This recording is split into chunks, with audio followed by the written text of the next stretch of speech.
Before beginning my career in the detention field, in the academy, they wanted to make sure we knew how vital a cell search is to a correctional facility.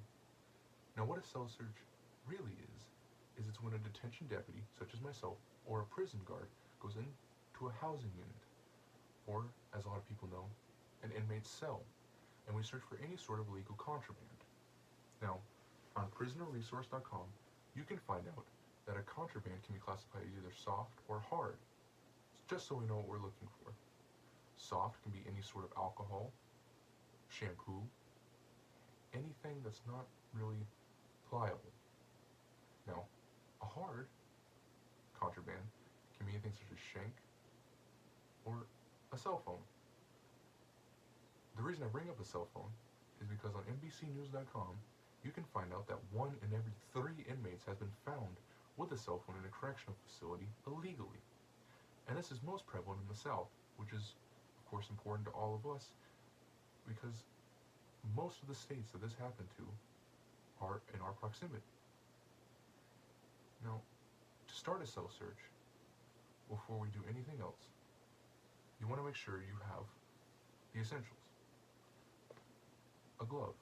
Now, I chose to start off with a cloth glove.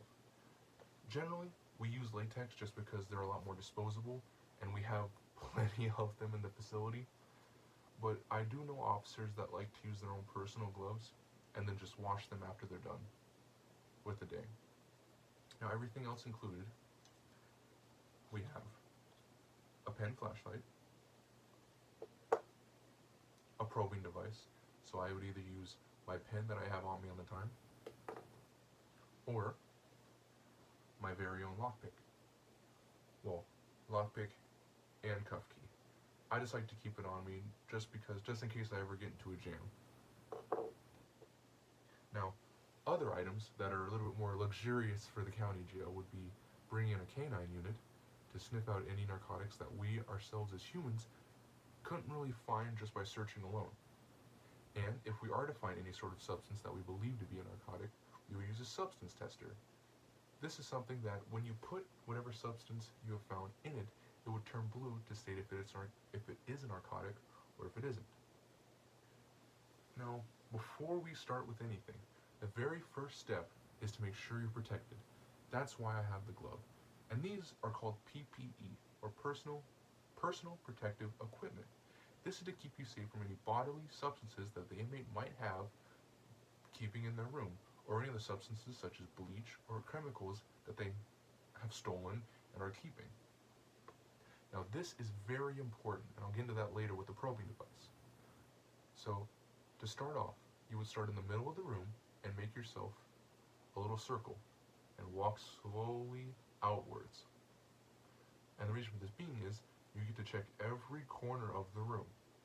Now, people tend to do it a ton of different ways, but this is just what I found to work best for me. And it's not really a big part of sort of the searching, as it is just making sure everything's kept up, no trash, or their room is clean. Now, to get really into searching, what I'd like to start with is, and I know I'm sitting, but generally I'd be on my hands and my knees. I'd take my pen light, and I'd go underneath their bed, and I'd slowly, methodically run the pen light over a few times, just to make sure. Because if they have anything that's not supposed to be there, it's generally more shiny, or you can see it with the naked eye. Now, if you can see this right here, there's a little crease between the mattress, or the frame, and the actual mat. This is not too far off from the actual prison. I know this is a much larger bed, but there still is a mat, and then there is the frame.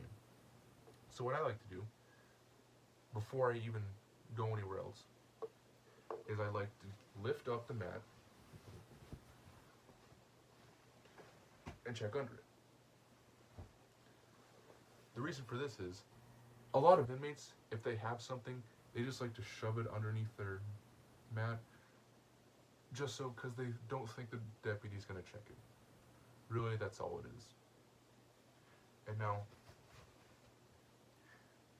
this sort of frame right here, what you could also do is take your probing device. I'm going to use my pen to start off with, and just slowly go through it. Now generally, if we can lift up the mat, we're just going to lift up the mat, but if there's a crease that you can't really lift up, say it is metal, it's easier to use these. And I'll show with my lockpick as well, just because it's smaller, on my handcuff key, just because it's smaller, and it's a lot easier to get into the cracks.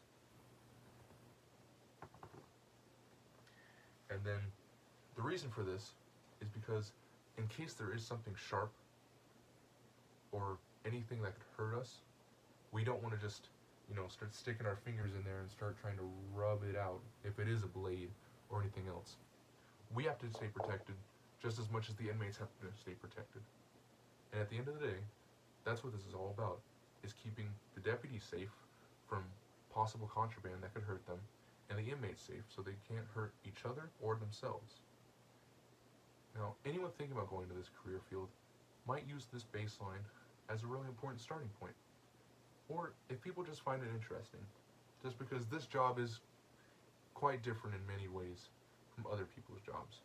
But the most important thing is safety, and knowing that there's nothing in your facility that could harm you, the inmates, or anyone